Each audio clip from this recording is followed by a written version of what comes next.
going to let you know, my fiancée Kaylene is recording. If you're in her line of sight, you will be in a video. So dodge if you don't want to be on the internet.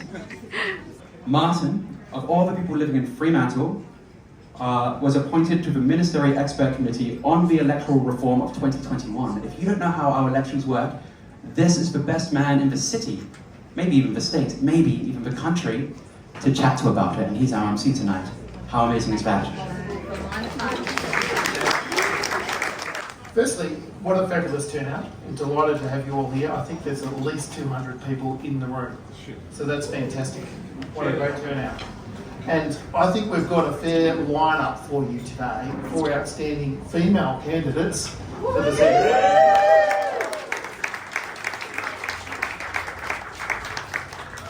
So we often say we want more women in politics. Well, we've got 4 outstanding candidates for you today.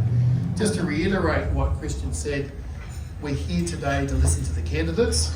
We know that some of you want to ask some pointy questions, and that's absolutely fine. Let's try and keep it reasonably succinct so that we're hearing as much of the candidates as possible today. And we're going to start by hearing a little bit about, ask them about themselves and what made them run for politics. So that's at the heart of what we've asked our candidates to share with us today. They're all going to have a go at it. They've got about 2.5 minutes. Got a bit, for those of you who were here last week, we've got a bit longer response times, a bit longer form than last time. We do have Christian on the bell. We have to because we need to get through a few things. We've got to get through a few questions from you, the audience, today. So we've got 2.5 minutes to hear from each of our wonderful candidates about what made them run for politics and a little bit about themselves.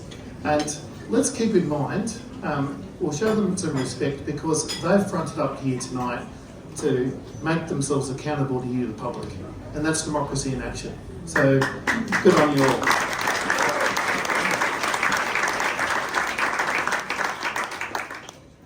I'm going to start with Felicity Townsend. I've just got a random list here. I don't think it really matters who goes first, second, and third and fourth. All right, she's from the Greens Party. The Greens Party got 18.5% of the primary vote last time. And they ran second overall. So have a crack at it, Felicity. Over to you. Hiya. Thanks so much for caring enough about Fremantle's future to come out tonight. I also acknowledge that we're on the unceded lands of the Whadjuk people and pay my respect to elders past and present. This always was and always will be Aboriginal land. I'm Felicity Townsend, your Greens candidate. I'm a proud Freo local and a mother of 2. I went into a career in community and sustainable development because I want to make this world a better place. This work is inherently political. I could see all around me that the system wasn't fair and I wanted to do my bit to make it better. But after decades of working in this space, I witnessed firsthand the limitations of what can be achieved within a broken system. I realised that to achieve real change, you have to change the system. So that's why I'm running, and that's what I'll be doing in Parliament as your representative. After 8 years of Labor, it's clear that they've lost their way. They're prioritising the profits of corporations over the well-being of the people that they're supposed to represent. Families struggling to put roofs over their heads and pay the bills. Our oceans are boiling. The coral at Ningaloo is bleaching. Shame. Our forests are collapsing. Shame. The Carnabies are starving. And Trump and his nuclear submarines are going to take over our beautiful Coburn Sound. And this is a local issue that has state involvement and implications. Yes, it does.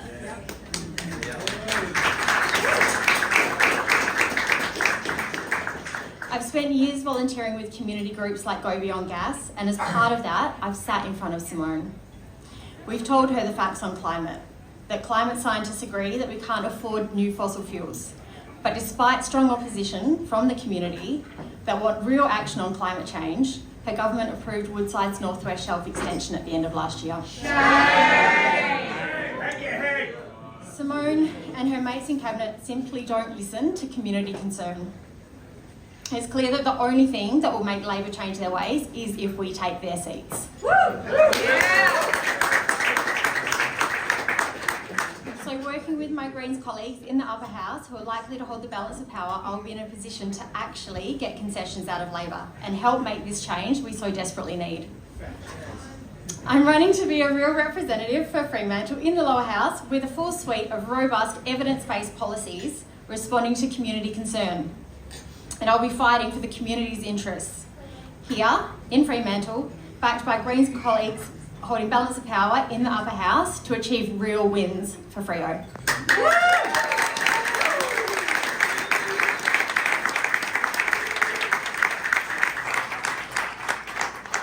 Thank you. A very impassioned plea from Felicity Townsend from the Greens. Thank you for listening. Next we have Natashia Boland from Animal Justice Party. It's the second Labour debate.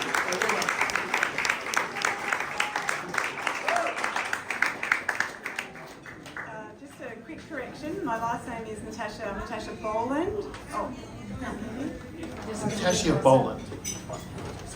Can you hear me now? Oh, a bit closer. Oh gosh, that's very close. So I too would like to add my acknowledgement of the First Nations of this country, the Whadjuk, and pay my respect to elders past, present and emerging. My name is Natashia Boland, as I've said, and I'm standing for the Animal Justice Party. So why animal? My love of animals and our wildlife developed early in my life. I grew up in the Perth Hills where my mum was a wildlife rescuer. As a teenager, my evenings were often spent babysitting kangaroos and wallabies while they grazed in the bush, but we also had beloved dogs, a cat and other rescue animals from time to time. I come to politics after a career as a teacher and researcher in universities, teaching maths and algorithms to science and engineering students, so I'm pretty scientifically minded. But I've always been passionate about justice and the role of government in creating an environment for people to thrive. In my role as a professor in both Australia and the US, I sought gender and racial justice by leading diversity and inclusion initiatives in science and engineering. What first drew me most strongly to politics was the climate emergency. Working alongside scientific experts in the 1990s, I had a front row seat to the unfolding climate catastrophe. The experts were screaming and governments weren't listening. I was scared and angry, so I got political and I joined the Greens.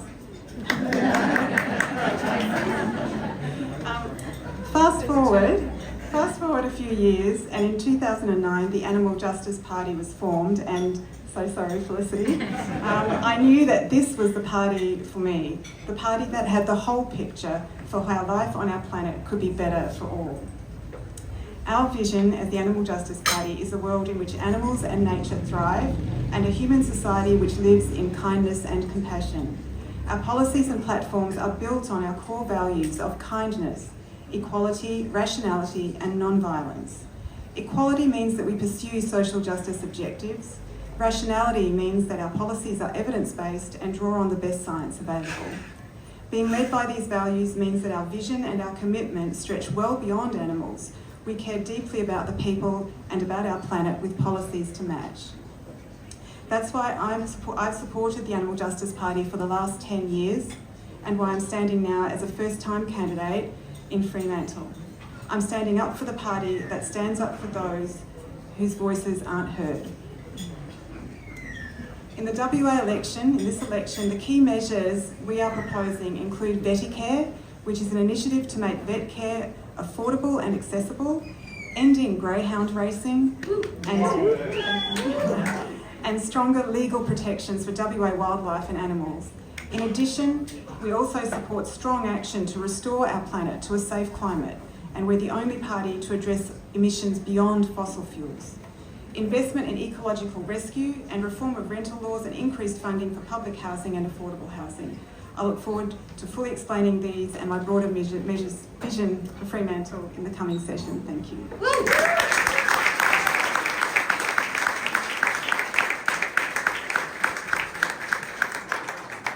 Thank you, Natashia, and I do apologise for your last name. And Natashia's a university professor, so she can't be that bad. She's clearly got something to offer. And I should say, I've been telling you a little bit about the past performance. The Animal Justice Party got around 1% of it's in the South Metro region, versus this region in the Upper House last time. Thank you very much, Fremantle. You never know. I think you never know about the Upper House this time. We've had independents run in Fremantle before, and I had a bit of a look around. There's the likes of, who remembers Jan van der Horst? Who ran?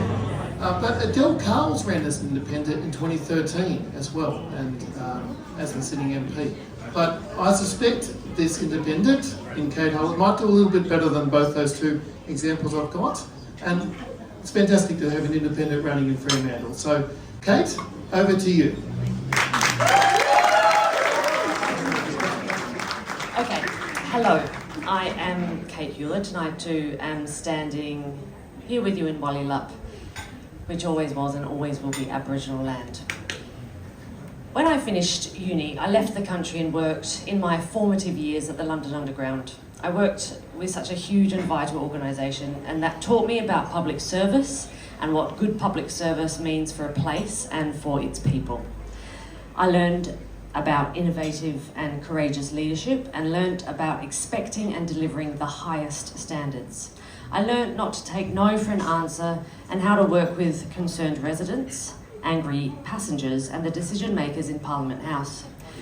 When I worked around the clock after the 7/7 London tube bombings, I learnt about crisis management, and I saw the best of individuals, the best of community, and the best of a city of millions in the face of literal terror. I saw many things that seemed impossible delivered. In 2013, I moved home and opened a shop in Freo's disused Maya building as part of Space Market. I filled the huge empty department store with small businesses, makers, startups, artists, galleries, and a cafe, a bar. We filled that empty monolith with life. We then did the same with the disused Spotlight, the vacant police station, an empty childcare centre. I saved Victoria Hall from sale, and then I helped projects like the Fremantle Biennale, Fremantle Design Week, and the wide-scale promotion of Fremantle by the Destination Marketing Group. I started a town team to find money for interventions to improve Fremantle and have initiated ideas and pushed projects forward to help locally owned businesses, local people, and generally this town that we dearly love. I'm not a politician, but everything I do is political. Even living in Fremantle is a political choice. Fremantle is affiliated with progressive ideals, arts, culture, independent business, the care for people and the care for place, which is why I'm here tonight. I was asked by Voices for Fremantle, a representative group of the community, to run as an independent community candidate. Very specifically, the community wanted a candidate who sat outside party politics. Someone to tell the truth and say what needs to be said, not simply toe the party line. Also someone to properly represent the community and take a clear position on the issues that matter to us all. We've got a lot of issues. This wasn't something I planned to do, but I was called to service, and here I am. I'm here to represent the Fremantle community, and only them, in Parliament.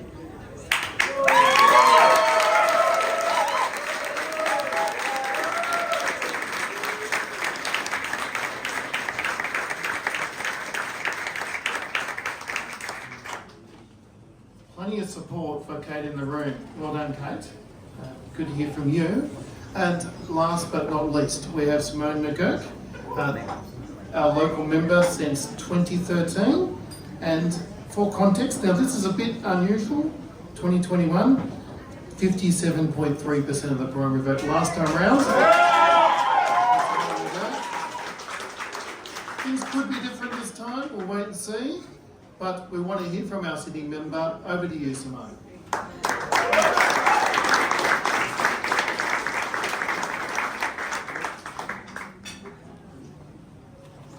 a little timer here because I'm a little uptight about the time, so here we go. Hi everyone, as I said, I'm Simone McGurk, and I too give my genuine and deep respects to the Whadjuk people of the Noongar Nation. I've been the Member of Parliament here, as you heard, since 2013. And a little bit about myself. I didn't grow up in Fremantle, but I've chosen to call it home. I've been living here for nearly 30 years in my current house, but actually lived here when I was studying, and fun fact, actually worked in the Fremantle Hospital for a little bit in their kitchen. But I grew up as the youngest of 5 with a single mother, and learned from that the importance of financial independence for women. And also, as the youngest of 5, also learned to find my voice when I needed it in sometimes a pretty crazy household. So that was really good, and I'm very grateful to the important role that my mother played in my own formation as a person. And we were asked to talk about where we found our politics, or how we got our political sort of values. I remember late in high school learning about apartheid. I read a book about Steve Biko. I started to realise how wrong this was, and I asked to hold, to take over classes in my school so I could talk about apartheid in the late 70s. I remember, I think Sir Charles Court and Malcolm Fraser probably had something to do with forming some of my politics too, because I really didn't like them. I went to university and continued my political involvement there. But after university, I was really keen to work for a trade union, and that's what I ended up doing. I worked for the Manufacturing Workers Union, otherwise known as the Metal Workers Union, for over 10 years, and I represented workers in a whole range of different industries, and it really opened my eyes to a whole lot of different life and industries and working conditions that I hadn't seen before. I also worked for the now called the United Workers Union, where I represented childcare workers and cleaners and the like. So very hyper-feminised industries with very different organising challenges, and I ended up being the head of Unions WA. I've always been motivated by the values of the collective, the power of the collective, the need for us, the sort of responsibility that we've got to try and improve the community around us, and I'm sure I share that with the other candidates here and a lot of you here that have taken the time to come to listen to this debate. But we've got an obligation to do that. We're lucky in the world that we live in. Yes, it can improve, but we are very lucky, and we've got to work to try and improve the community around us. But I do firmly believe in the collective, and I believe that as a trade union member, but also as a member of the Labor Party. And I bring a lot of those values and skills to the work I do as the MP for Freo. So I look forward to hearing your questions tonight.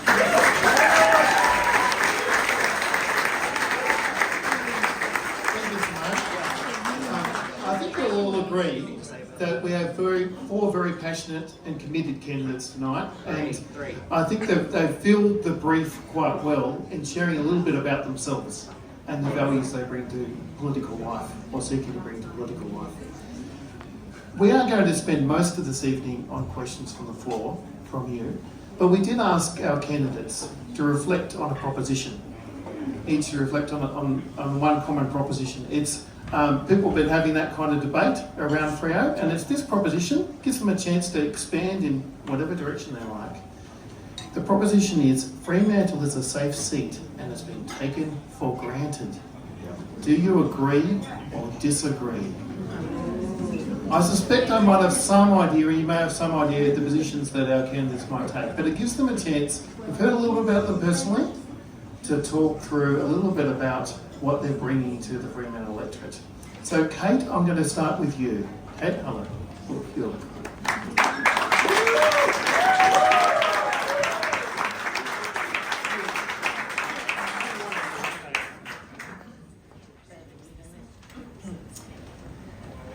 Okay, is Fremantle a safe Labor seat? Heck yes it is. Fremantle has been a safe Labor seat for 100 years, aside from one by-election. We absolutely have been taken for granted. We are offered crumbs and told that's the best we can hope for. The lack of attention to the basic upkeep of our community assets and infrastructure is obvious to anyone who lives here. I have a list here, but I'm not going to read it out. Fremantle is taken for granted not just because we haven't seen investment in our community, but because we have been denied real political representation by our elected member. And real political representation of us does not just affect us here in Fremantle, it affects communities across our state who are impacted by climate change, our housing crisis, destruction of our cultural heritage, the bleaching of Ningaloo, the mega profits of Woodside. Shame. Agreed. These are big issues which the people of Fremantle care about, and I know this as they've told me. There is no clearer sign that Labor takes Fremantle for granted than the inability, or perhaps the refusal of our elected member to represent the interests of this community when it comes to these big issues. Simone has said herself that the people of Fremantle are highly educated and care deeply about issues like climate change. But of all the people I've spoken to, not one person has been able to point to a single example where Simone has taken a clear position reflecting these concerns. Where has our representative taken a position to stand up against fracking, or against the destruction of cultural heritage by Woodside, or even calling for more action on climate change or more investment to address our housing crisis? Fremantle residents want a representative, but instead what we have is, and this is because of the party system, someone who can only toe the party line, even when she knows it is not true. Like claiming that our gas exports are reducing global pollution, or that we don't have unfair evictions in social housing. So yes, I think Fremantle has been taken for granted. The big parties will always focus their attention where they feel most vulnerable, not where they are safe, like where they are safe here. I want to be the person who shouts the loudest about Fremantle, because I think that person will get the best for Fremantle.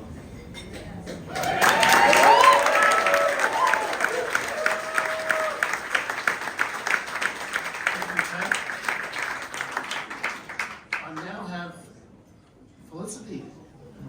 Thank you, Felicity. Woo!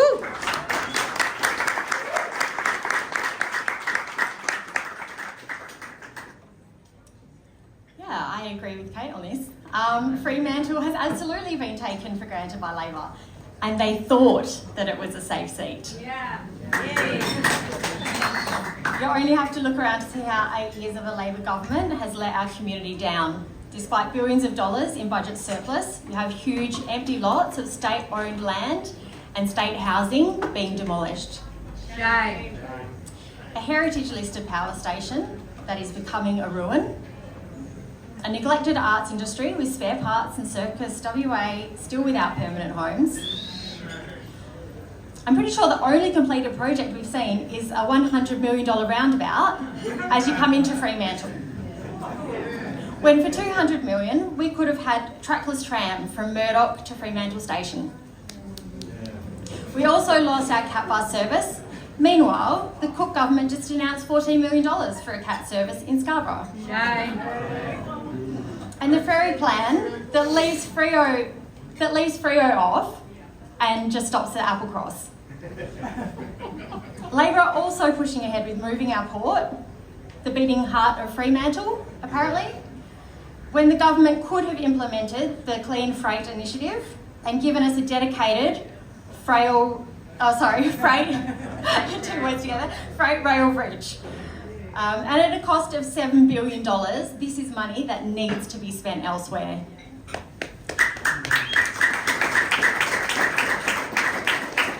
On building affordable housing here in Fremantle, investing in our schools that are at capacity and resorting to demountables, on providing a bulk billing urgent care clinic here and reinstating an emergency department at Freo Hospital, which is...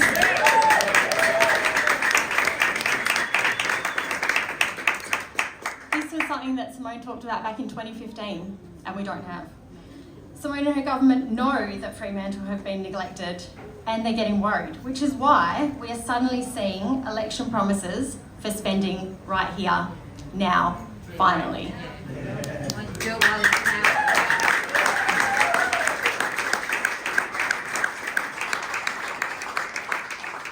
And lo and behold, it's Simone's turn now.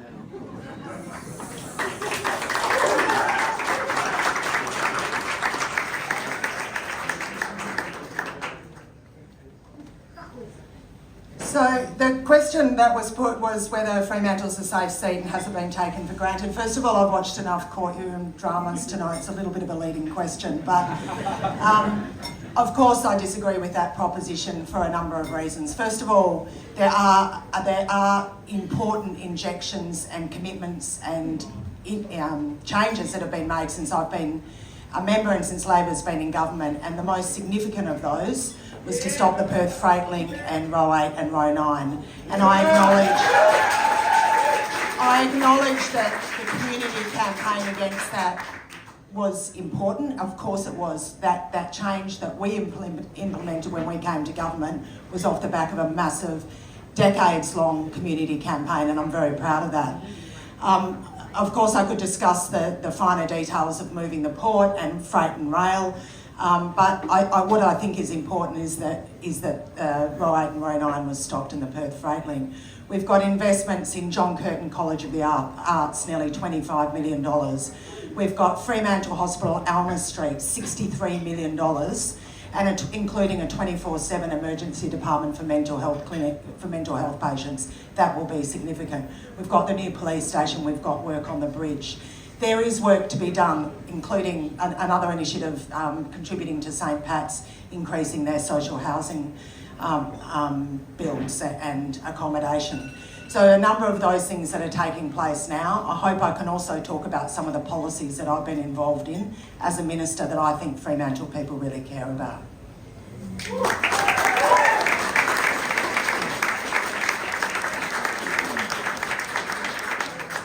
And last but certainly not least, Natashia.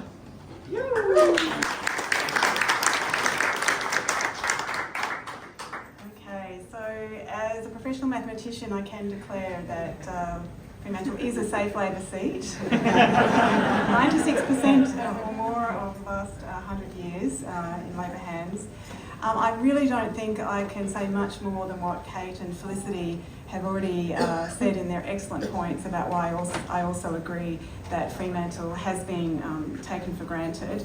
So I'm going to take a little bit more of a left turn and just talk about our preferential voting system. So I'm sure that everyone in this room is extremely aware of and understands the meaning of the preferential voting system. So I'd like to encourage you now to maybe take the time to talk to your friends and family about the power of their vote under preferential voting and what that means, especially for whether Fremantle is a safe seat or not.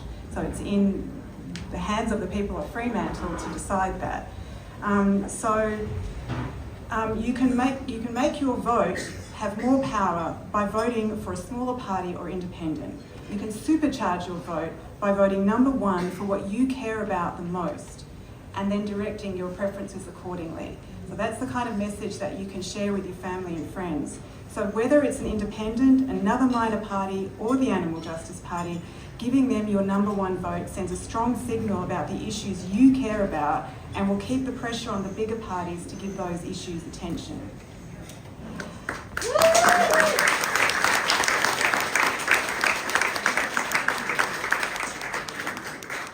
So with regards to the Animal Justice Party, we do have members of Parliament in both New South Wales and Victoria, and following the recent upper house reforms in WA, we have a chance for the Animal Justice Party to get our very first member of Parliament in WA's upper house. So giving the Animal Justice Party your number one vote in the upper house in this election will send a strong signal that you care about animals, the environment and social justice. In this coming session of questions, I hope you'll also hear things about me and the Animal Justice Party that resonate with your vision for Fremantle, based on kindness, creativity and community-mindedness, and will consider giving me your number one vote in the lower house. If you do that, I feel sure that Fremantle will never be mistaken for a safe seat again.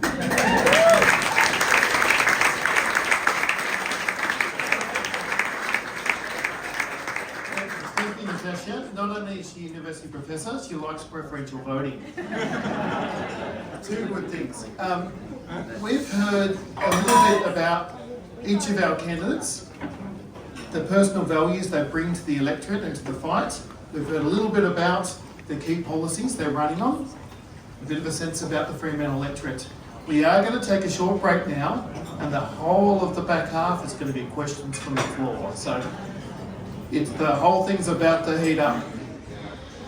So 8.5 years we had Barnett, who didn't really like Fremantle. So this whole premise that is Fremantle a safe seat, yes, it is, but it isn't historically it hasn't been, because we had a Liberal government for a long time They didn't like our hospital. They were quite happy to not give. We might just get to the question.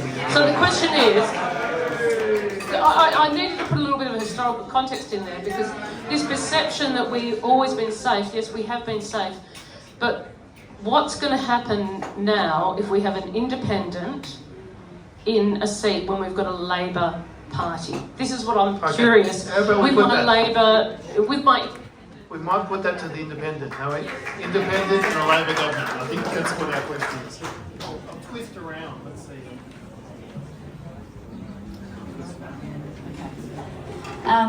So, if I'm in Parliament in a Labor government, is what you're asking, how will I get stuff done? That's the question. I mean, we can almost work cynically on the fact that Labor will be desperate to win it back, and so they'll be showering us with gifts and goodies and cat buses and trains from the airport that run to our train station and trees and spare parts theatre, and because they'll want our votes back, because they'll have to work for them. So that's what I reckon is going to happen if you get an independent in government. Okay. All right, we're underway. So Christian, who have you got for me next? We have a wonderful person at the back. If you'd like to introduce yourself to the whole room. Hello, Anna George. This is a question to all of you. I think we've tended to talk about issues like development, etc. I would like to go to social policy and ask the question. We have had the development of euthanasia policy, but that has to still be developed further. And I think many people in Fremantle would appreciate that. The other thing is the question of access to abortion services in public hospitals. We have access to abortion, but not necessarily in public hospital systems, and it costs a lot of money. And the other big issue that really is not being talked about here enough is what about AUKUS? Thank you. Okay, so there's a few things there. Why don't we unpack them one at a time, and maybe we might ask policies on euthanasia and abortion from our candidates. I'm sure that's an interesting topic. Maybe Simone can start, and then we'll ask the others. Yeah, I think I was really proud to stand with the Health Minister Amber Sanderson recently and the Premier, where we announced, I think it was $83 million for a women's health package, including the Fremantle Women's Health Centre. There is a lot that we are doing. We've passed, we talk about Labor as if it's a machine and that I don't have a voice in it. I'm really proud to be part of a government that passed voluntary assisted dying for this state. I'm really proud to be part of a government that moved initial abortion law reform 25 years, 30 years ago, I'm sorry, I can't remember the exact date, and now updated them recently, including safe access zones for women. And did you know, as part of our announcement, is in Coburn there will be a women's health centre that will actually provide low-cost and free abortion services for women. That's what we are doing in government. This is not insignificant. Women's health matters, and I know that Amber Jade Sanderson cares a lot about that. There's now an eating disorder clinic in Coburn, a community health centre in South Metro, East Metro and North Metro, community-based eating disorder clinics. There are specialised mental health clinics in Coburn for the first time, community-based. So these are things that are important for the community. They're important for Fremantle, but they're also important for our whole community. I'm really proud of them. We're jumping quickly from women's health and euthanasia to AUKUS. Is that what you want me to answer as well? Answer the lot, yeah. Yeah, job lot. AUKUS is a decision of the federal government, as people well know. I'm a minister in the state government, and one of my responsibilities is vocational training. And so one of the things that we're doing is investing massively in our TAFE system, including fee-free TAFE, and that's to make sure that people in WA, including Fremantle, have access to the skills that they'll need for our clean energy transition, for building houses, as well as any defence industry's jobs. that's part of what we do as a Labor government, what I'm doing as the training minister. Thank you, Simone. And I think we'll give Felicity an opportunity to touch on those same issues, particularly around any points of difference.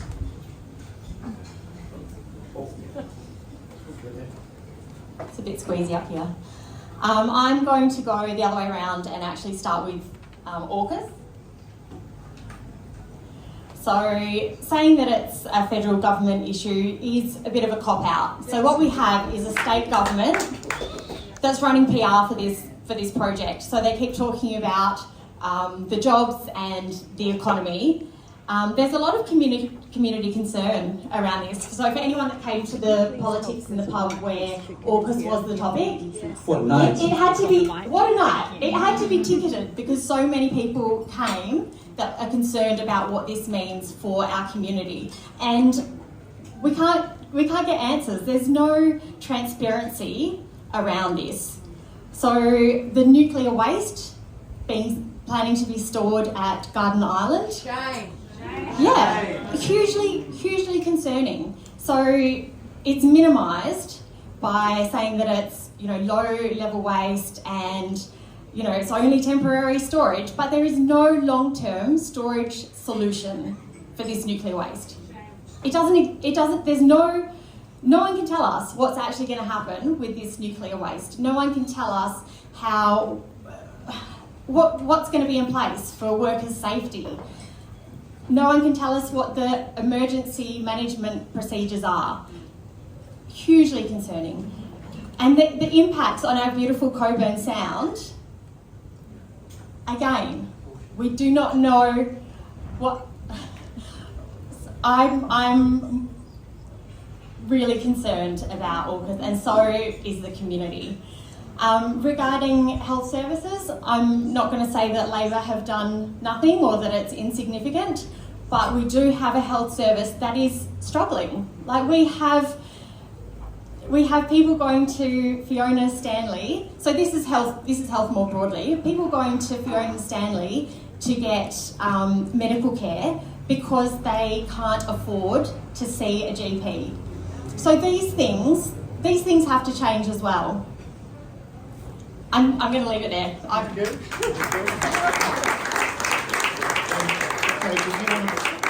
You've got 3 things to cover off on, see how you go there.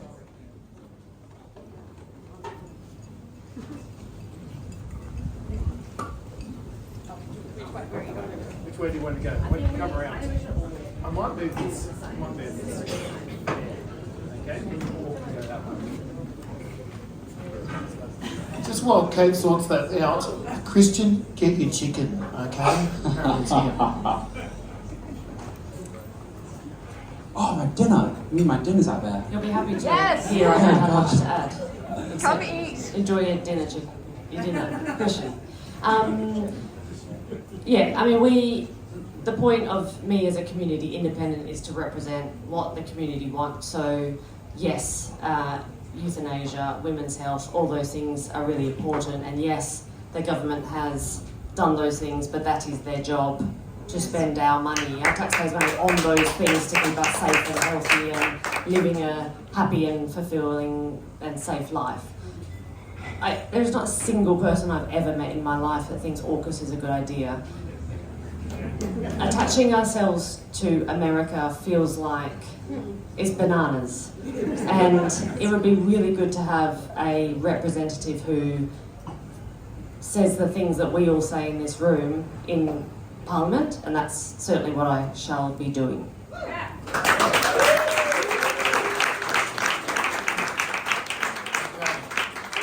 Christian's got another question from down back. Don't worry, we will be moving closer, won't we? Yeah, we've got 3 people in line. Catherine, hello, Catherine. We've got Catherine, then Michael, then Liz, and then I saw this gentleman over here has his hand up as well. I can see you, sir, in number 4. I'm just going to give our last candidate an opportunity. Hey, am I close enough now? Yeah. Oh gosh, that's really confronting. Based on our values of kindness, equality, rationality and non-violence, the Animal Justice Party supports fully funding women's reproductive rights.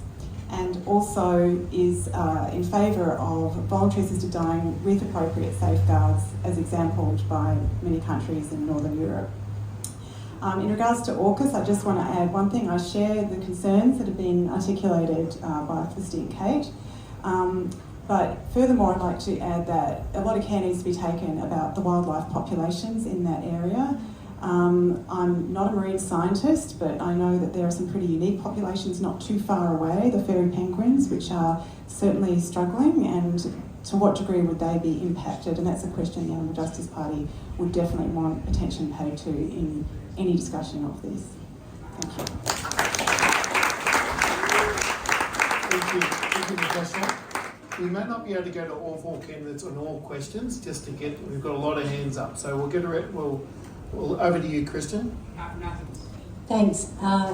So this question is for whoever can answer it in an elegant way. I have always wanted to understand how finances work in voting. I understand that my first preference makes a financial impact to the candidate's party, but I never really understand that. I feel like it's an important thing to know about. Are there any candidates that can answer that in a kind of short form way? And if I'm allowed to have a sub-B... I might be the person that... I also... Yeah, I thought that could be the case. I'm also really interested to know, Martin, your opinions about transparency in financial donations. Okay, it's an unusual term, but I'll try and be reasonably brief here. If your candidate, any of these candidates receive 4% or more of the vote, they're entitled to public funding. And that public funding is calculated per vote they receive. And that occurs for the upper house as well as the lower house. So let's say someone like Natashia, she'll be looking for 4%, and certainly in the upper house, and that allows her to fund her campaign somewhat. And we've seen that public funding increase through recent reforms. You've asked about transparency in donations. We had a really lousy transparency system previously. The Labor government has reformed that. We now have real-time donation reform, and within 7 days, we have to be told who's donating to all of our parties, large and small, and how much. And actually the ABC has a very good site on political donations, and you can see a lot of that unfolding at the moment. And I think going to some of the concerns raised last week and this week, by far the largest, biggest group in terms of donations is mining and resources companies. So they dominate it, but they're not alone. There are some large individual donations there as well. Go to the site and I think you'll find that very revealing around our political donations. But at least you know now, and that can help inform your vote. So I hope I've answered that question okay. Martin, down the back here. There's a familiar voice. On the back here, Martin, I've got a question for you. I'm not running, you realise. Is this on? It is. No.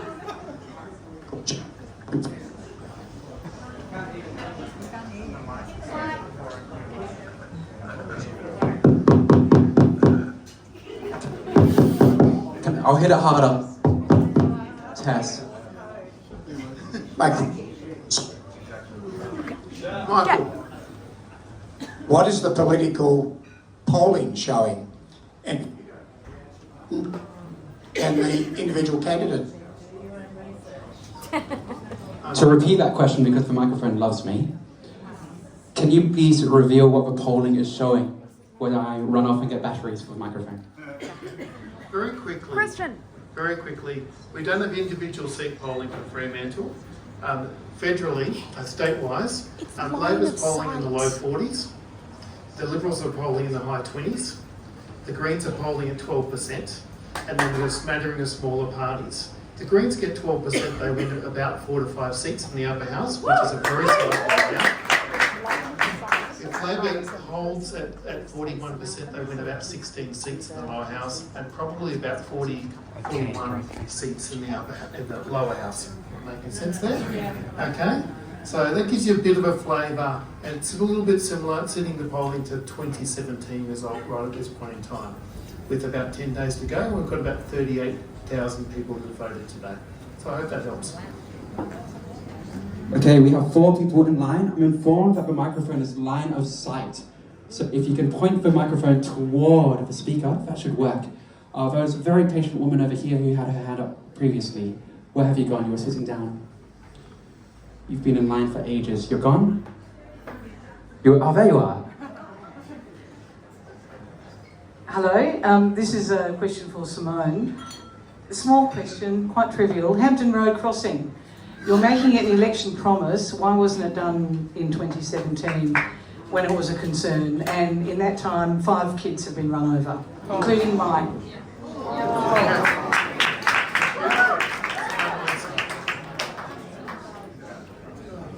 Yeah, I'm really very sorry to hear about your child, and it has been a big issue, Hampton Road, including trying to deal with not only the school but trying to deal with that bus lane, which is really problematic.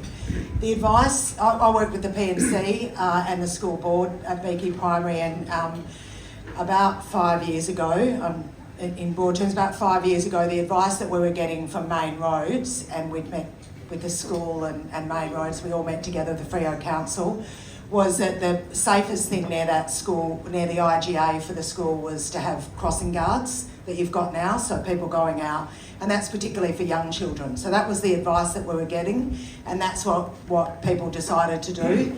And we made sure that we had people filling those positions, and I remember helping run some ads to recruit people for those crossing guard positions. The other thing I should say is that Hampton Road is a local government road, so some roads are the responsibility of local governments and they are funded to maintain safety and infrastructure on those roads. That's the case with Hampton Road. Fast forward a couple of years and people are still concerned for the reasons that you outlined about safety, and the school community, represented by the PNC and the board, decided that they want to signalise crossings. They cost about $500,000 roughly, but we're still getting some exact costings.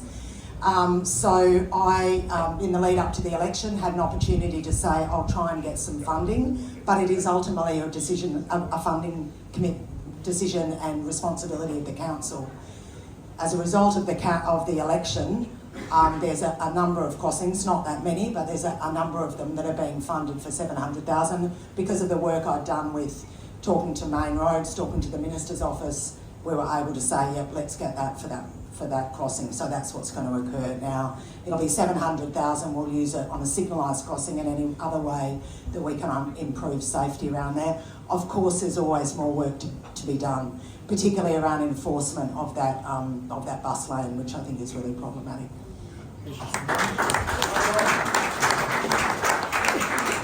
Next question. Hello, my name's Steve Walker. I'm running as an independent legislative council. I'm the president of Dying with Dignity and have been for 7 years.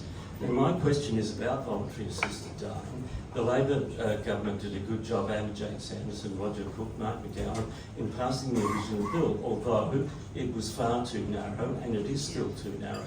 There had to be a review last year. Unfortunately, it was a sham and a disgrace, and it was rigged, because it wasn't independent, even though Amberjack promised us it would be, and it excluded any submissions calling for amendments to the Act.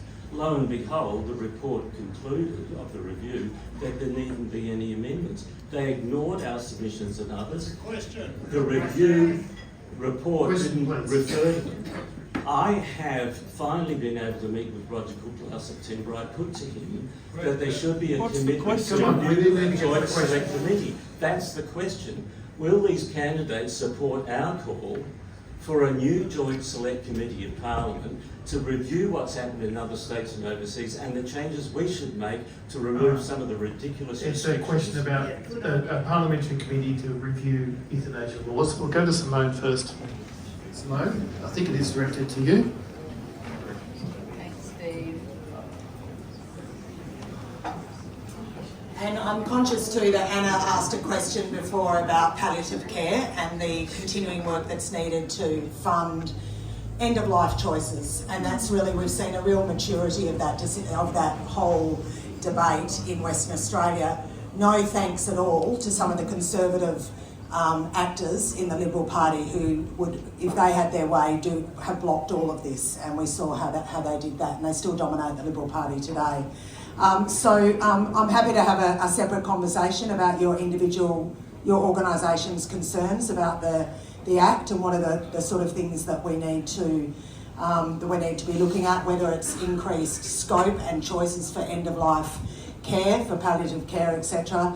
I know one of the issues is whether people who are experiencing dementia should have a choice in end of life, and that's a very controversial issue because it's about informed consent to end of life. So I'm happy to have a separate meeting with you. I can't commit to a joint committee. I don't have that authority here tonight, but I'm happy to meet and understand those issues, and as a cabinet member and as a member of our caucus, argue through some of those points.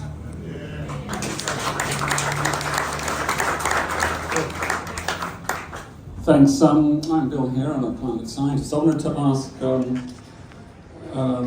member a question about climate policy and action.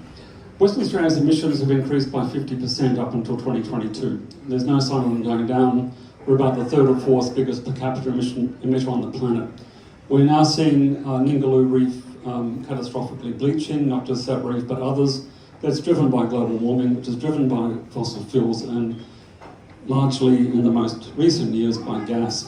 Now, one of the key arguments that the government uses in support of the expansion of gas in Western Australia is that countries in Asia needed to decarbonise. Now, the modelling that we do, that CSIRO has done, that now the US Department of Energy has done, shows that this is basically nonsense. It's essentially a lie. And it's one of the key arguments that you and your government keep putting forward.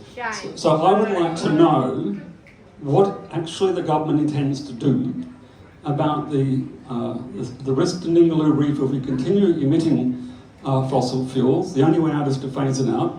And what it intends to do about the Woodside expansion, because that is going to add probably up to 6 billion tonnes of greenhouse gas emissions over the next 50 years and dramatically add to that problem. So I don't see any level of action from the government yet. I need to know, and I think people of Fremantle want to know, what the government intends to do about it, apart from expressing concern and calling for more monitoring. Thanks, Bill.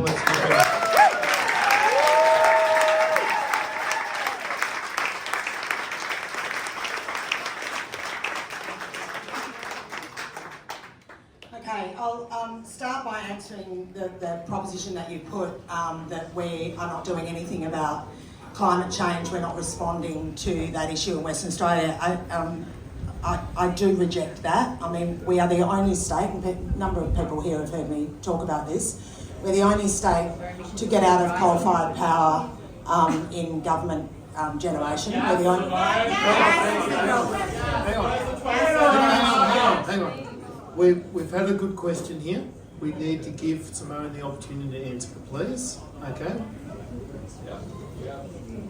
So the work that we're doing in Collie in terms of a just transition now is important, and getting out of those coal-fired power generation by 2030 means that what we are doing now is significant in terms of the transition of our energy system. That includes the announcement just on the weekend about subsidies and grants for people to do home-based battery systems, which is fantastic.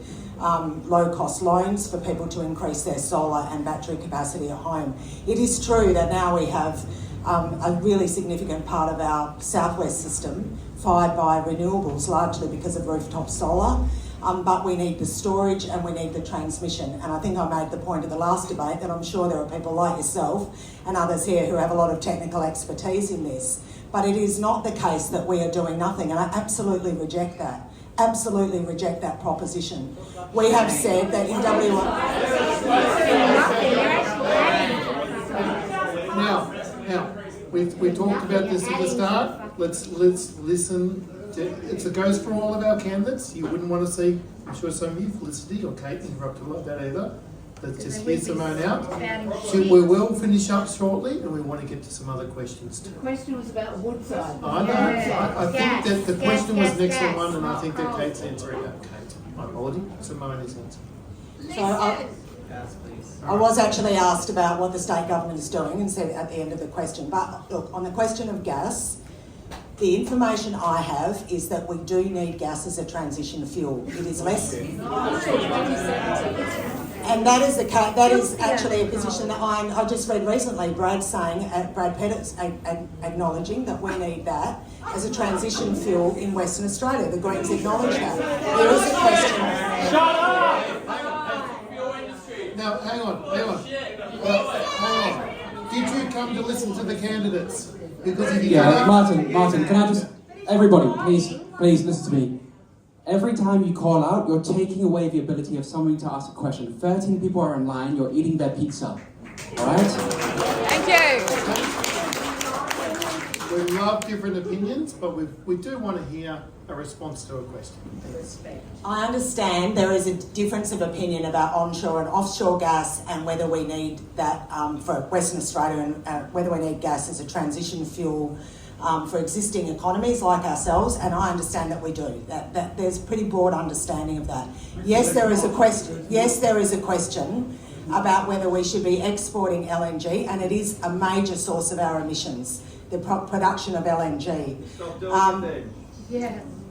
So that is a challenge for us. It is a challenge for us as a state, and not only as a transition to reducing our emissions from coal-fired power, in particular in Australia, as well as for some of our trading companies. If we don't manage this transition well, in Australia, we will go backwards in the climate change debate. And if you don't think that's an issue, wait and look at what happens in the federal election. Peter Dutton is arguing that our baseload should come from uranium, should come from nuclear power, and you just have to look at Queensland and the arguments that are happening there with the Conservative government and overseas to see that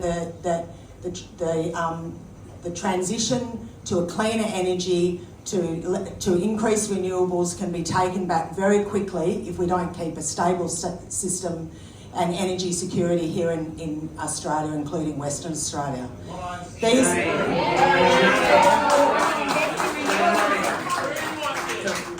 Like I said, we have a lot of more people that want to ask questions as well. We'll give Felicity a quick response as well, right? Respect for our candidates, that's democracy. Okay?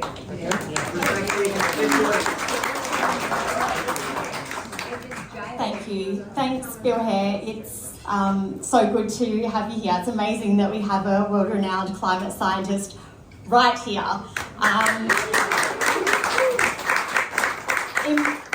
Embarrassing that other countries will listen to you, but we have a government here that won't. The Greens are committed to a 2030 target, so emissions reduction target, in line with 1.5 degrees. So that is our stance, and listening to climate scientists about the fact that we can't have expansion of fossil fuels. We can't have any new projects, and we don't need them. We have enough gas to see us through to a transition to renewable energy. And the talk about how much solar power we have, that's people's personal rooftop PV that they've paid for without any subsidies from our government. Great to hear that Labor have now picked up the Greens policy, which we released in December. So the $5,000 rebates to low-income households, and the rest is a little bit watered down, so only $10,000 in the no interest loans. So it was going to be $15,000 under the Greens. So this is an example of how pressure works and how having Greens in Parliament actually pushes these things along. Even before we get into Parliament, it pushes these things along. We also have a plan for a transition that includes a 10% levy on gas companies. So gas revenue taxed at 10%, so that's $40 billion a year. $4 billion would come to the state government to pay for the transition, and also for fossil fuel companies to actually foot the bill for their climate disasters that they're causing. The solutions are there. So Labor's already picked up one of our policies. Maybe they'll pick up the 10% levy as well.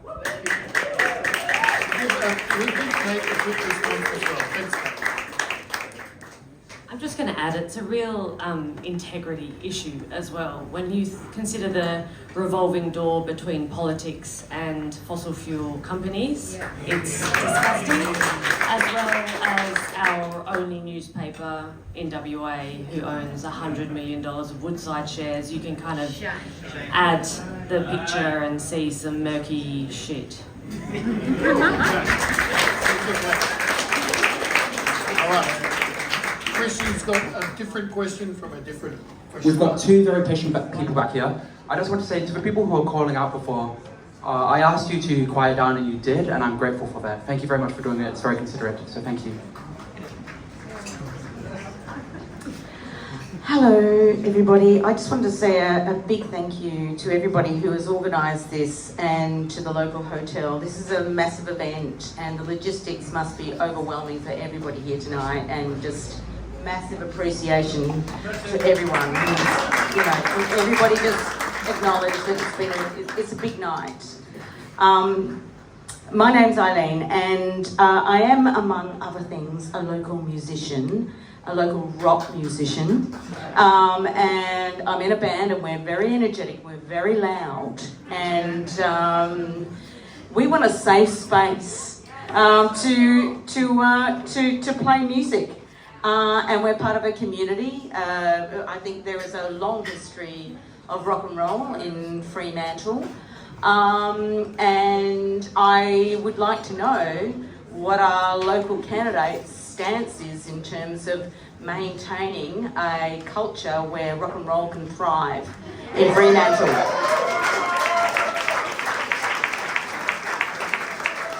we'll do this the other way around this time, and maybe Kate, you can open up if you've got some ideas in this space, and then Felicity, then perhaps Simone or Natashia if you want.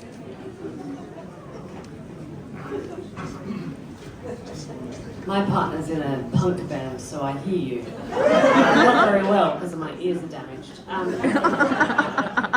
I was at a Politics in the Pub a while ago and spoke about Fremantle's arts and culture and our vibe and how vital it is to our lifeblood. And yeah, of course, we should maintain and enhance places for musicians to not only play but to rehearse and audiences to access all sorts of cultural performances, and there's plenty of work to be done from a grassroots level as well to enhance spaces for rehearsals and young people to be able to have a career in the arts. And I think that we're so severely underfunded and that's so under prioritised that that's something that I'm particularly I particularly care about.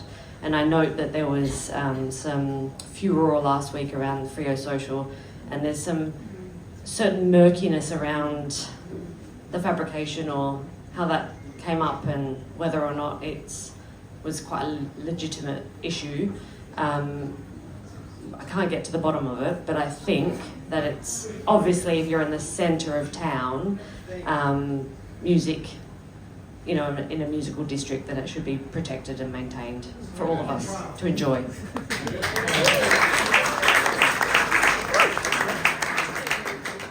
Natashia's going to say a few words.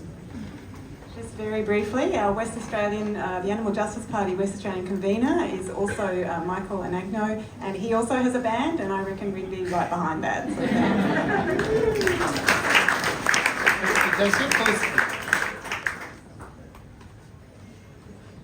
Yeah, the arts are vital to part of making Fremantle the place that it is, and it's so important that we have these live music venues.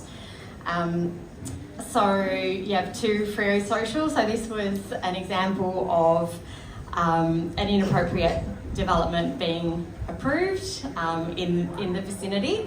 So an example of culture before construction, right? And that's what Freo Social have been saying. And it's not the only example of this. So if you look at the entrance that is planned coming into Freo, so another example of economic planning before community planning. So, this was it is just another example of the same. And when it comes to live music venues, I know Simone has come out and said, look, Freo Social is going to be fine, Labor are going to make sure that it's fine. But there's legislation that can be implemented and has been in other jurisdictions. So in Victoria, there's actually that legislation in place. So it's not a case-by-case scenario. It's something that, it just exists across the board.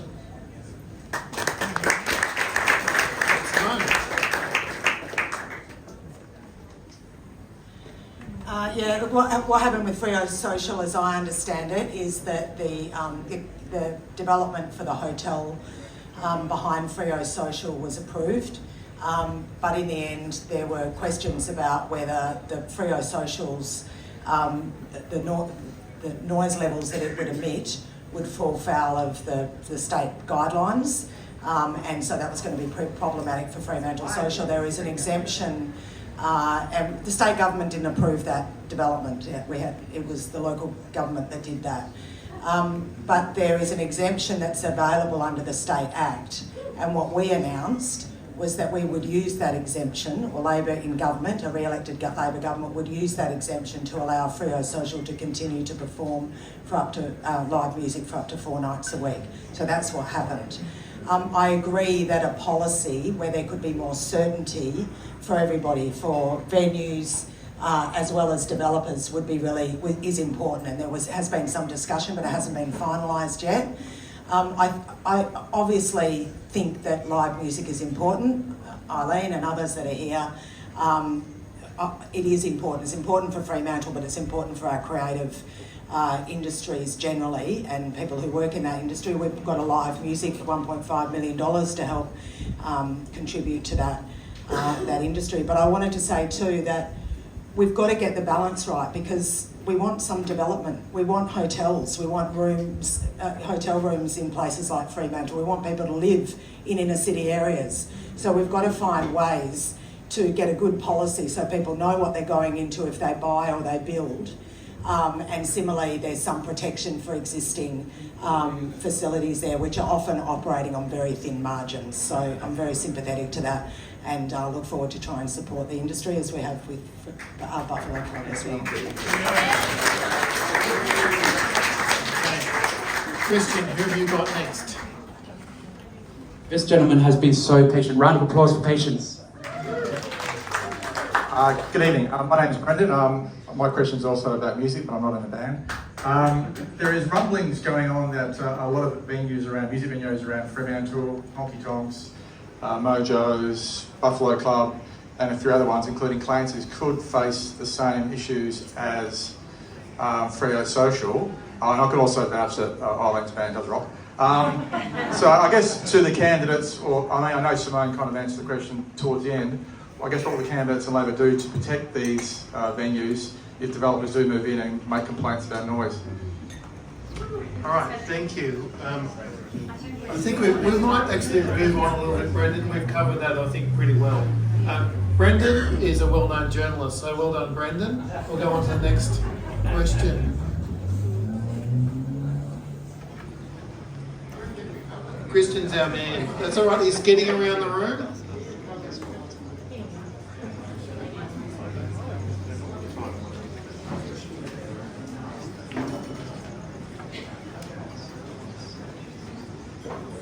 Okay. Oh, we're waiting for me to ask enough. Okay. I'm going to ask from the front here, to people who have had their hand up, I'm so grateful. Please be concise. I'm going to go here. And then the bespectacled man over there has been giving me meaningful looks the whole night. I promise you're next. Hi, I'm Sandy, co-creator of Friends of the Arts Inclusive Resource. Yes, the music, but also Fremantle is known for its vibrancy in the arts and cultural sectors. I feel it's being underfunded, particularly by the incumbent government. What is, if you were to be re-elected, what would your stance be on funding properly the arts and cultural sector in Fremantle? Okay, thank you. That's fine. Over to you, Simone.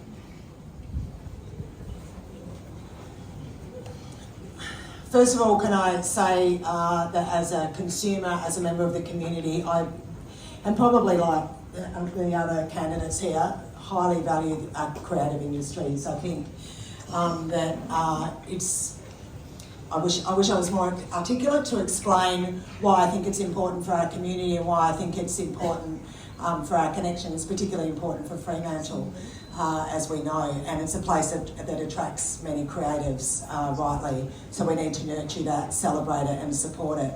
I also think it's important for our suburbs and for our regional centres and for jobs, so there are ways that people can, if those industries are supported, they can not only express themselves, they can in whatever various forms of art, but that there are industries then that people can work in and that can thrive. So I agree that there is more work to do in terms of funding as a state government.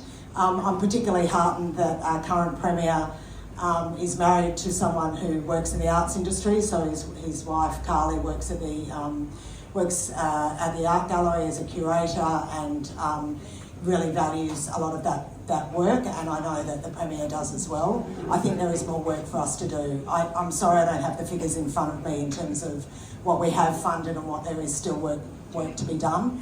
But I think in Fremantle there is definitely support that we can give.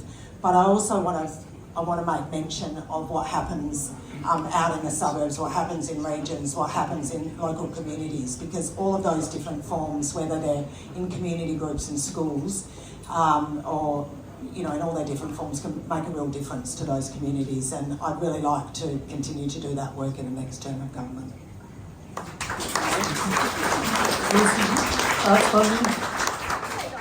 Why not? Sorry I can't rattle off a policy that we have here, but Labor are looking at spending $200 million or something on a motorplex. Maybe some of that money could be used in Fremantle for the arts.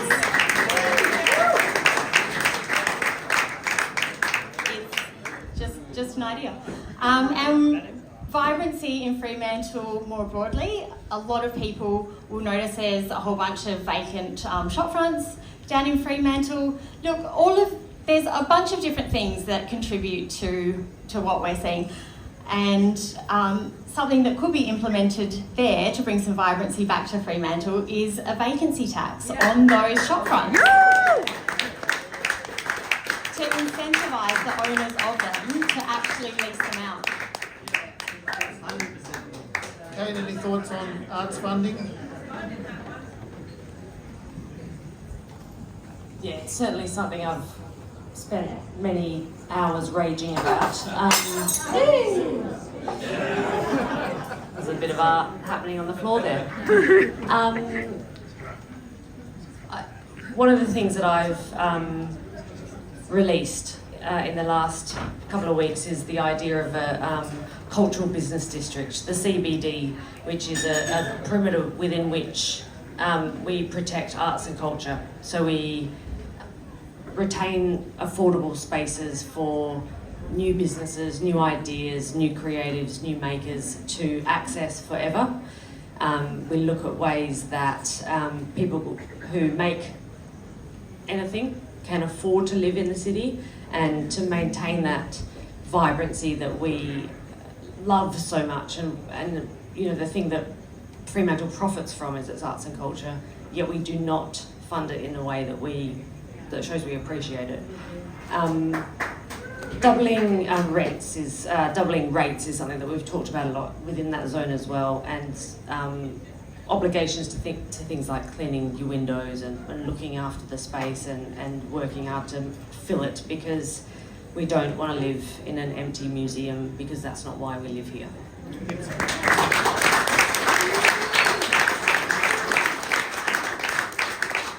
Coming over here for our next question. Thank you. I do want to acknowledge we have 4 female candidates and how amazing it is that they're here to be vulnerable, answer our questions and be respectful. Simone, it was interesting to hear you speak about your passion to speak against apartheid. We're a multicultural and progressive electorate who cares about our people's voices no matter where they come from. My question is, what are our candidates and their party's policies on ending genocide across the world, including Palestine, my home country, and recognising Indigenous rights here on Budja and bridging the gap?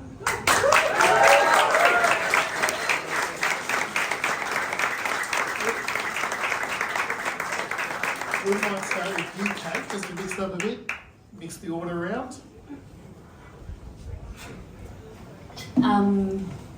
I mean, if you look through my Instagram, that's something else I've raged quite a lot about.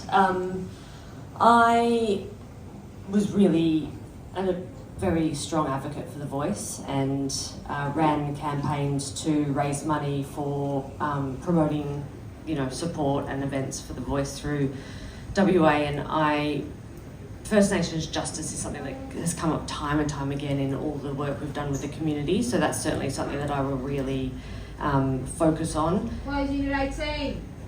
Yes, youth justice, huge.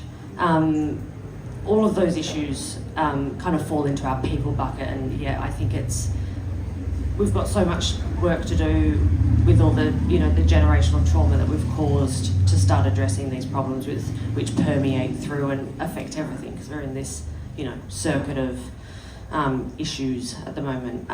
Same with Palestine. I am lucky to be the daughter of one of the FOPWA team. My dad has been a long-term FOPWA advocate and worker, and he's here tonight. Shout out, Dad.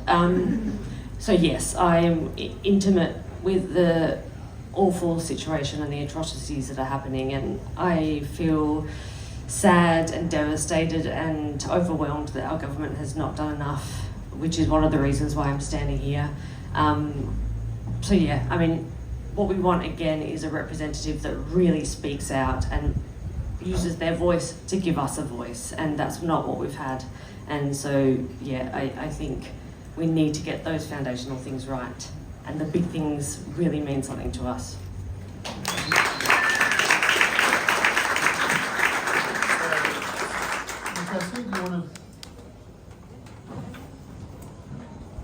So firstly, with regards to First Nations, the Animal Justice Party stands strongly with First Nations people.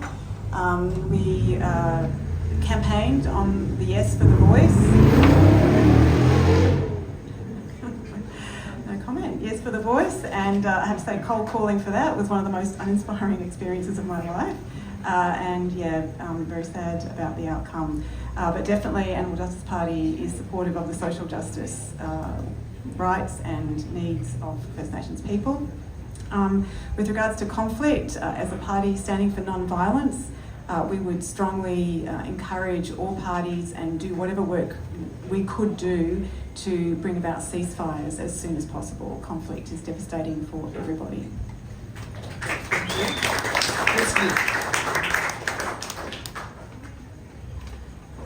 Thank you.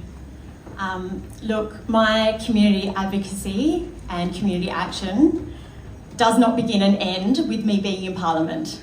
So I have been active calling for a ceasefire, an end to the two-way arms trade with the State of Israel, sanctions and boycotts. Our government has shown an absolute lack of courage in this, an absolute lack of courage. I have been going to rallies and marches and protests so that the government can see the community concern and the desperate need for them to actually do something and take some leadership and take some action here and not let the US dictate our foreign policy, which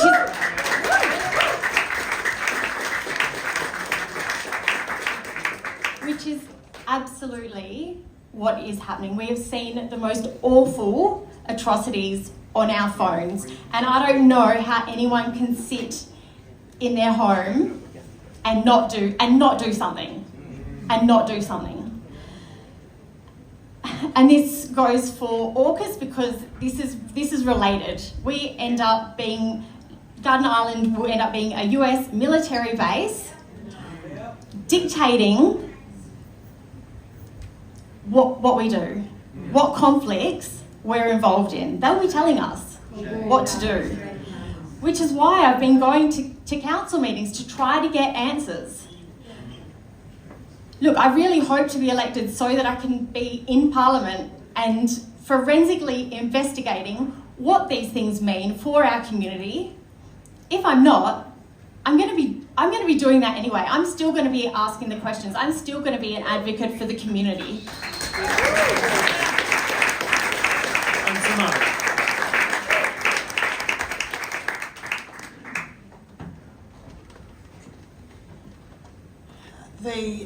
The life outcomes, the lived experience of Aboriginal people in our state, in our country, is one of our biggest challenges as a community, as a state and as a country.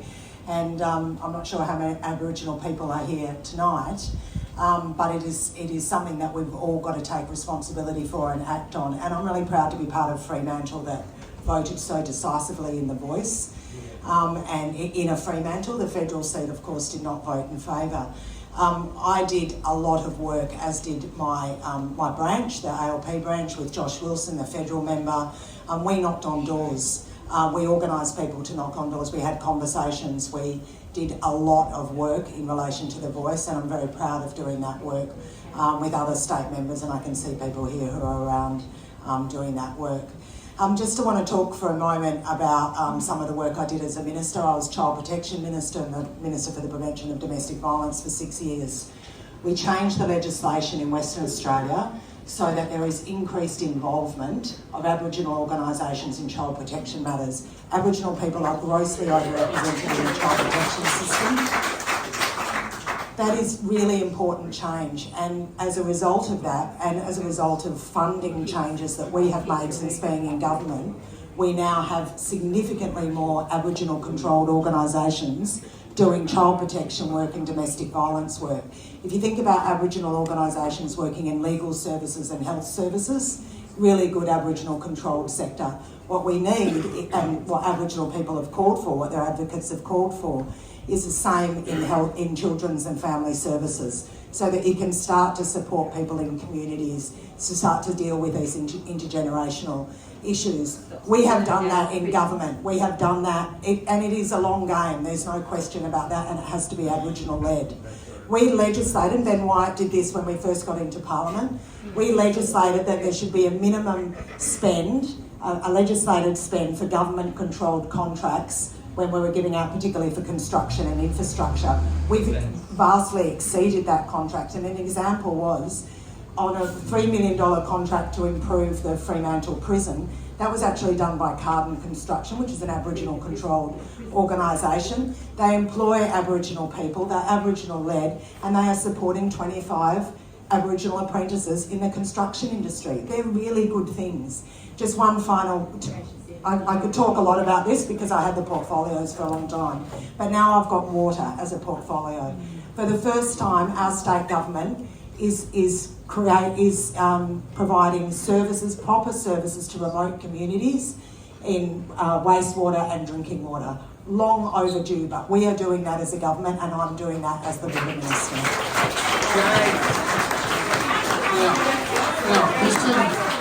Christian is going to ask, he's going to take two more questions. No, so just quickly. Two more questions. Pardon, I'm sorry, Martin. Pardon. Consecutively, and then we're going to hear our candidates respond to them. We will, after that, move to closing statements. We couldn't get to everyone's questions. I know there's always a lot of questions in the room. We've got 200 people here. Yeah, okay, I just want everybody to know, I've done my very best to be fair. There's still about 16 people in line. I apologise, I promise I'm not being unfair. I'm being fair, please believe me. Okay? Okay. I apologise to everybody who can't ask. I do see you, I'm sorry. We've got 3 questions less. Okay, they have to be quick. It's going to be Joe Valentine, this woman over here, and Patrick came in to see me at St. John's on Monday and practiced his question. That's how much it means to him. He's been practicing for over a week now. So We'll take them consecutively. We'll take them consecutively. So we'll start with Patrick and we'll work over to you, Joe, if that's okay. Thank you so much for your patience, and I apologise to others. Concisely, Patrick. The question for me is, I live across from St. Pat's for the last 2.5 years, and you talk about community and everything else, and I literally, it's broke my soul, not my heart, seeing what I've seen in the last 2.5 years. And what's happening there at the moment, the question is, there's so much violence and everything. Like even this morning, there was a fight outside St Pat's this morning. It's ongoing and it doesn't go away. I've been onto the council, I've been onto most of the representatives here, I've talked to a little bit, and I want to promise on them, whoever gets elected, something needs to be done. And say the coal stores, it's been there 2005. When it was constructed, what's his name? The Honourable Stephen said the coal stores was I've got it written here, a showcase precinct. Well, in 2015, the Herald Interactive had a woman there, Mrs. P or something, and the question is in that the social inequality and everything, and they're not being helped, and they're just left on the streets. There's still abuse, and the violence is still the same. Will they change it, and will they have an inquiry and maybe look into both St Pat's and also the coal stores, which is rampant with drugs and everything else. Thank you very much. Thank you very much. It does take courage to ask a question. We'll get to all three of our questions, give our candidates a chance to answer those before we wind up. So the first one's around some social issues in the heart of Fremantle. Hi everybody, my name is Grania, and those of you who can't see me, I'm in a wheelchair, and no big deal. My question to the candidates, all four of you, is as a person who has MS, multiple sclerosis, I have problems with heat regulation. So climate change is a really big deal for me. And the planet heating up is a really, really big deal for me. And one of the things that happens to people with MS is that because we can't regulate our temperature, and this happens with a lot of people with chronic disease, is that we fall down, we lose power, we collapse, and we fall on grounds that are 50 degrees. So what I'm asking each one of you candidates is, what is your understanding of health outcomes for us people and climate change? How do you think about that when you're making your decisions about climate change and your climate Thanks, Tonya. That was a good question. And that last one is here. Okay, yeah, my question is to Simone, and it's about fracking in the Kimberley. You would have noticed all the signs all over the place, I'm sure. You're the Minister for Water. Water is at risk from fracking in the Kimberley. So I want to ask why the Kimberley was excluded from the general ban on fracking in the state. We've never had a rationale for that from the government. When did the government become aware that the gas that the companies want to frack out of the Kimberley is essential for Woodside's economic viability via the 100-kilometre pipeline? When did the government know about that? And what are you going to do about it? Will you stand up and ban fracking in the Kimberley?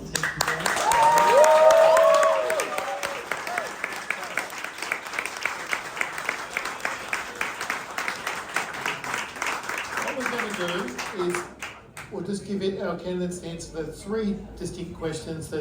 I would say we might talk about social issues in Fremantle, segue quickly into the health impacts on climate change, and maybe, Simone, if you go last, you can talk to Joe's particular questions. Okay, let's start with Natashia. Sorry, I think I've already forgotten the order. Social issues in Fremantle. Okay, social issues in Fremantle. So that definitely sounds like problems that need attention. I guess the Animal Justice Party stands for a compassionate approach and for adequate funding to help people in need and to help people in need of help. So I think we need to defer to the experts on exactly how to go about that. What was the next question? So it was health and climate change. Health and climate change. So climate change is obviously sounding like it's going to have an incredibly horrible impact on you, is already having an impact on you. Everybody, especially in certain areas of the world, is going to also feel impacts. It's going to be incredibly detrimental to human health in multiple ways. And it's also going to be incredibly detrimental to animal health. Just to not send you away too depressed, but experts estimate that if we can't control this very quickly, this is why it's an emergency, we're looking at extinctions of 95% of species on Earth. Shame. So we really have to act urgently. That's why you're seeing this heat, that's why you're seeing this passion coming from us. And the last question was easy. We stand for banning fracking in the Kimberley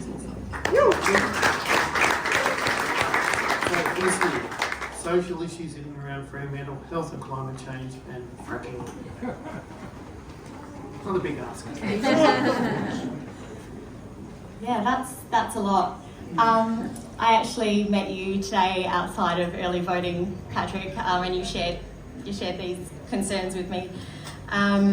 Look, we don't have enough investment into community supports. So we have a police complex that's going to cost $100 million being built in Fremantle that there was a lot of community opposition to. When we know what makes communities safe is people having access to affordable housing, access to quality public education, access to mental health services. So this is... I'll just keep going. Yeah, I'll just keep going. I know we don't have a lot of time, and I'm happy to talk with you again about this later. Look, and you raised St Pat's, so this is happening outside St Pat's. They provide such an essential service. So I met with them a couple of weeks back, and we talked about the amount of people that they are trying to provide a service to. So we're in a housing crisis, right? We know that we're in a housing crisis. Rents in Fremantle have gone up 50% in the last 4 years. We have families living in their cars while we have public housing being knocked down. I mean, it's all linked. All of these things are linked. There's women that are experiencing domestic violence that can't get accommodation in refuges because they're at capacity and can't find somewhere that they can afford to rent with their kids. Like, it's absolutely outrageous. So money is being spent on the wrong things. A government that has billions of dollars in surplus should be spending it, not locking up our kids in Banksia Hill for up to 23 hours a day. It's all linked. Okay, so we don't have these trauma-informed support services that these people need. And what we're seeing is symptomatic of the lack of investment into community services. And there's an economic argument for it as well. It saves money in the long run. It is so much cheaper to invest in community services than it is to lock people up.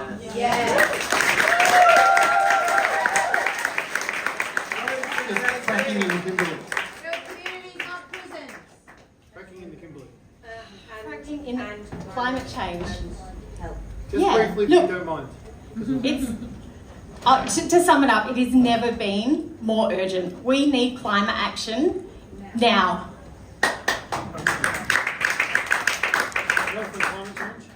Oh, I just did that one. That was really brief. You wanted it to be really. You wanted it to be really brief. Like, yes, absolutely. The science is there. There are health impacts, heat stress, heat-related deaths are going to be the biggest killers from climate change. So yes, absolutely. The science is there. We need climate action. The Greens are committed to that. We have a mandate from the community when we have balance of power to get this, to get the government to commit to climate action.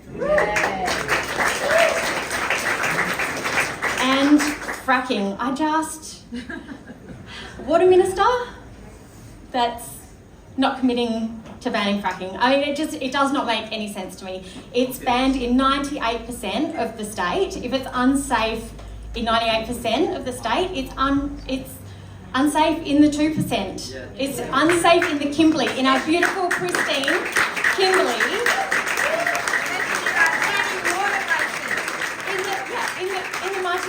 Fitzroy River catchment. The government could ban this tomorrow. They could ban it tomorrow. I was going to say I have no idea why they lifted the moratorium back in 2018, but of course it's big business. It's it's that revolving door. It's foreign companies. It's state capture. It's state capture. All right, thank you. Thank you very much, Felicity.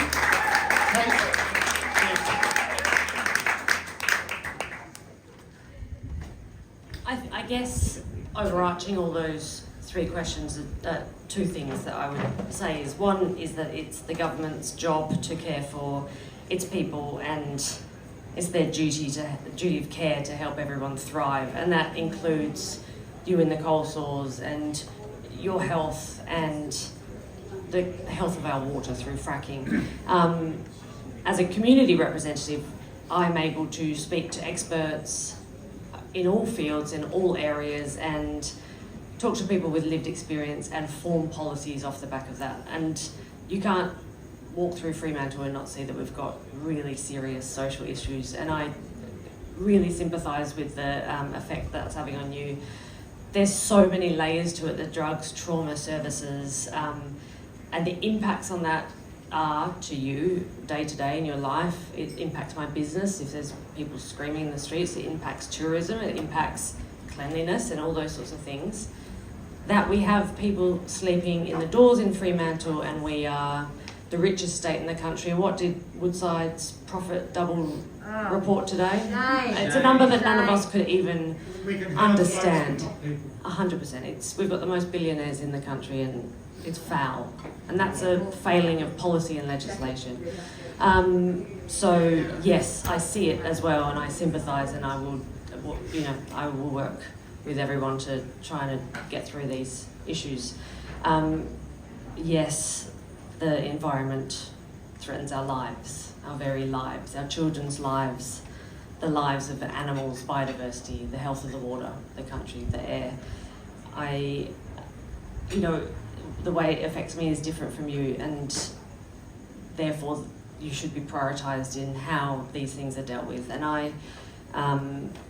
it beggars belief that we do not have emissions reduction targets. Our emissions are going up. We are not creating the policy conditions whereby we can help tackle the issues that we are facing. And they're big issues, and it's hard work, but that's what the government's job is. And it's obviously vital. Fracking, oh my God. Honestly, you would just ban it, wouldn't you, to get the votes?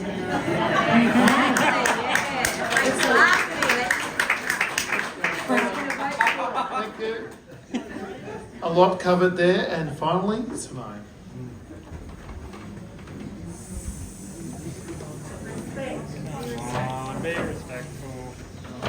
I'm going to start with the fracking question. I know a lot of people here have made up their minds, and I know a lot of people have already heard me make these points.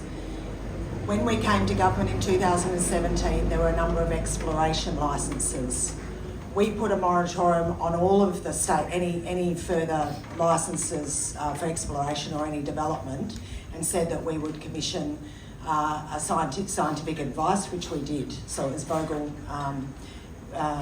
Vogel, I think, who did that inquiry. So we got advice about what would happen, whether some of the risks associated with fracking could be mitigated in any way. One of the challenges we had were the existing exploration licences. Under our government, we have not and we will not issue any more exploration or development licences in addition to what's already there. So that's the first thing. We've also said that it can't be within national parks, in the terms of the Kimberley, the Dampier Peninsula, and within a certain parameter of drinking water sources, etc. But the point I made the other night at the Notre Dame debate, and we've made a lot in individual conversations, which I think is a important distinction, is when we see lock the gate, we have essentially locked the gate. We have said that landowners, farmers in the Midwest, they can say they have a right of veto. We have said that traditional owners will have a right of veto. What about the Kimberley?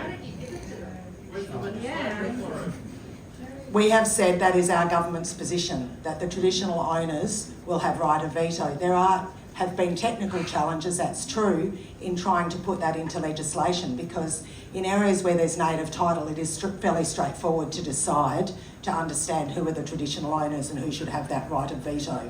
In areas where there is not native title, it's a more challenging area, and so putting that into regulations or into legislation has taken time, but that is our position. So you can't on the one hand say it's very straightforward, just ban it, but when we say these are the ways that we are going to try and manage what we inherited with existing licences, that they're not enforceable. So that is our position on fracking. I just want to make another point about water in the Kimberley. When I became Water Minister, I see these stickers around Fremantle saying save the Mattawarra, save the Fitzroy River. We have done what people asked us to do in the Fitzroy River.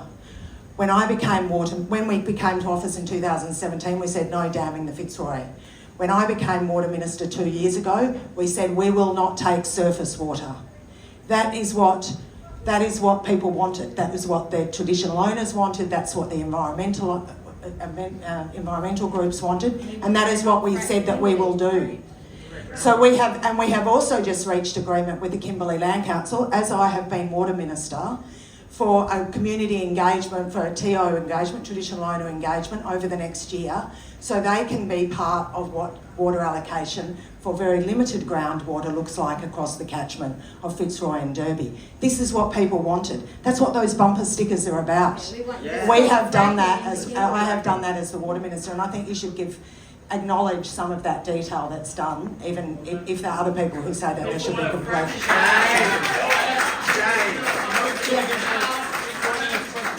Okay, I'm just going to talk about. I think she's moving on to Cronier's question about health. I'm just going to talk about the antisocial behaviour, if I can, Okay. first of all, because I have had a lot of experiences as a local member. My office deals all the time with those issues, and I know they've talked a lot to yourself about those issues. One of the issues in the cold stores, as you know, is that there's a concentration of public housing, and that can be a real issue. And that's why we are doing that development in Beaconsfield, because there was close to 90% public housing in Davis Park. Everyone acknowledged it wasn't working, so we needed... I don't make any apology for asking people to not live in derelict houses. We needed to reduce the number of houses along there, have a redevelopment of that whole area, and there will be about 10 to 20% of public housing in Davis Park, which I think is a good thing.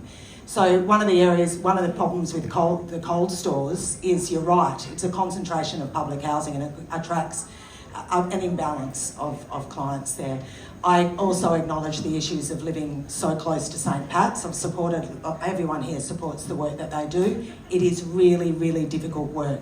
We have put more funding in it. We have put not just more funding, but more thoughtful and evidence-based application of homelessness services. And Michael Pugh will attest to that. The community service leaders will attest to the work that I did when I was Community Services Minister in that space. Of course, there's more to do. But it is not just resources, it's also the design of what we do. Finally, on the health impacts of climate change, of course, we acknowledge they're significant and undeniable. My dad had MS, so I saw what it did to him for 40 years, and I understand that there are people who are particularly exposed and particularly vulnerable. We need to be conscious of that. We need to combat climate change. We need to do everything we can in our community, and we need to look at mitigation as well.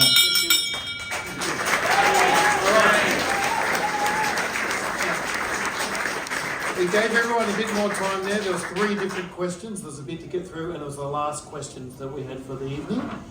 We're going to give the candidates a strict 1 minute to tell you why. 1 minute. 1 minute to tell you why they should get your vote. Okay? Kate, fire away. You go first. We're timing you. Okay, sometimes I feel sorry for Simone because she's got too big a job to do. How can she possibly care for Fremantle when she's got to worry about the water? Maybe it's time to retire. You'll see Labor are really running with promises, not performance at this election. And remember that the promises are based on a Cook government getting in, not a Simone McGurk getting in. I love this place so much, and I have years of evidence working for it, and I will no matter what happens. But I am a viable candidate to the tired and done party politics that we have. I'm here on the request of the community, with the backing of the community, and you are all who I will work for.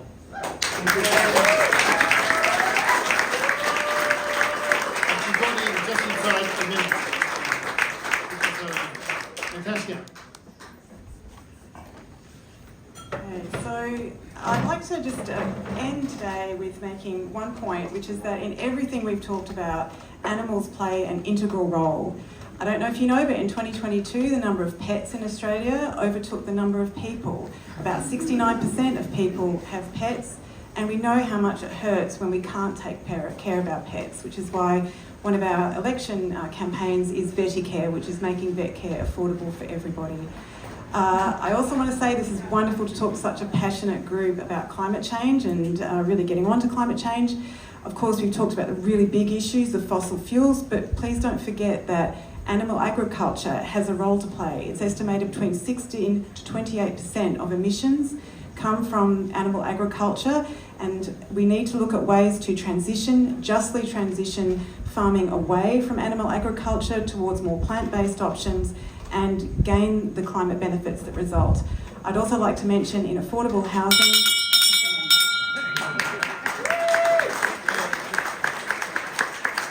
And Felicity.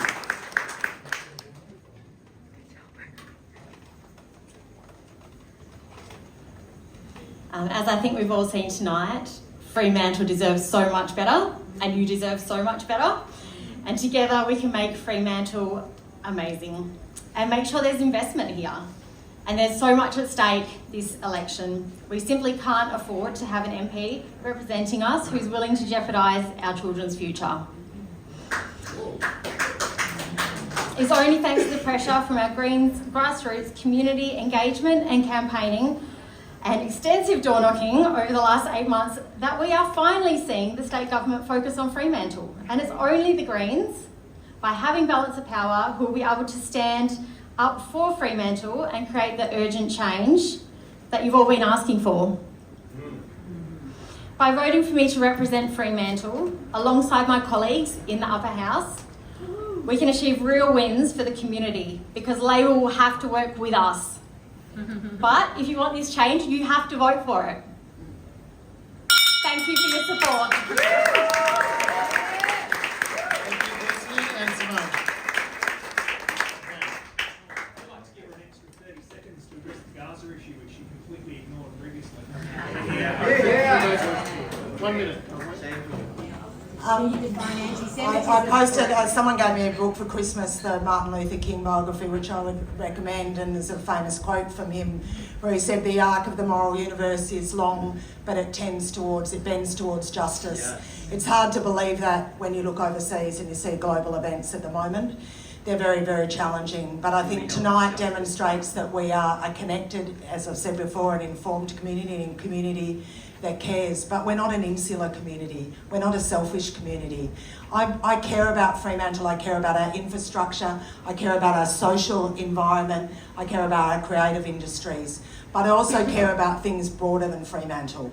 I care about the rest of the state. I care deeply about some of those social issues that I spoke about and some of the work that I've been able to do as a minister. I think I've got the experience. I think I've got the track record and the passion to continue to be your representative. Thank you.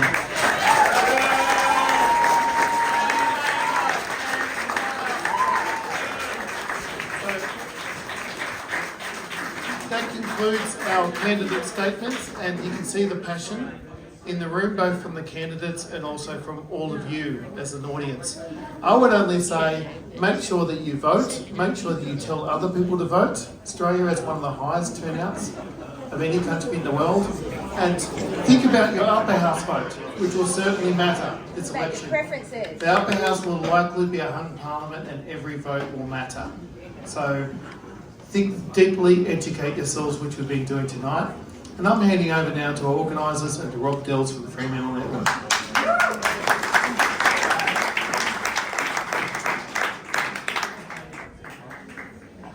Look, thank you very much. Apparently Christian says I have to announce that I'm a member of the Greens Party. And I don't know if that's... I think that's to alert you that wisdom is going to flow, or is it to alert you that we're going to live in La La Land for a couple of minutes? But I'm going to talk about the future, and particularly the next politics in the pub. So Robbie the Green Man reckons that Martin always gets it right, and he reckons there'll be an April election.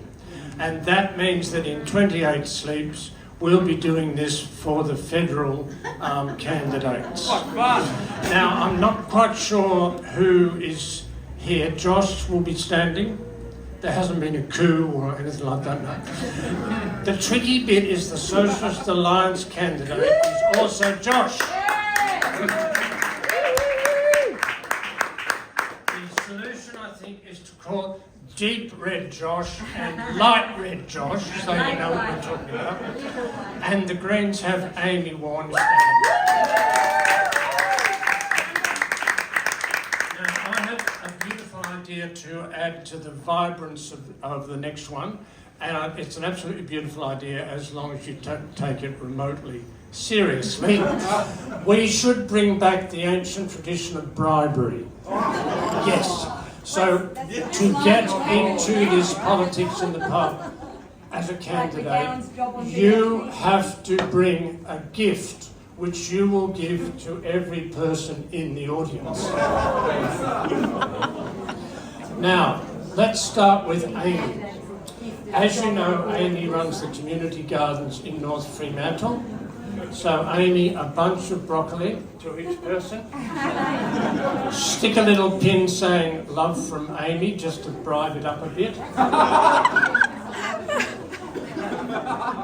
Wonderfully, wonderfully healthy and sensible, and therefore every red-blooded male in Australia will be totally repelled by it. Deep red.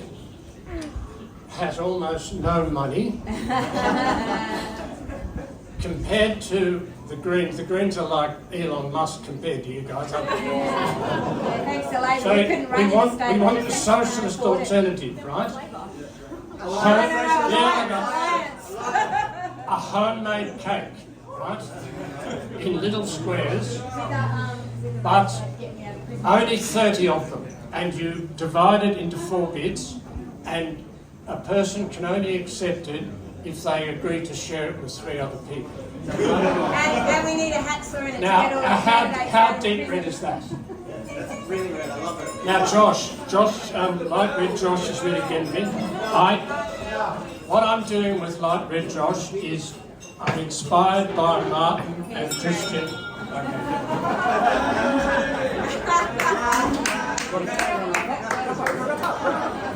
Rob, you've got to wrap up. You've got to wrap up. Yes, I was inspired by the We're wrapping up. Martin and Christian and them with the balls. So I think what we're going to have is a soft toy, and it will be Donald Trump sitting on an AUKUS submarine. When you squeak him, he goes, "Another billion down payment, you dumbass Aussies."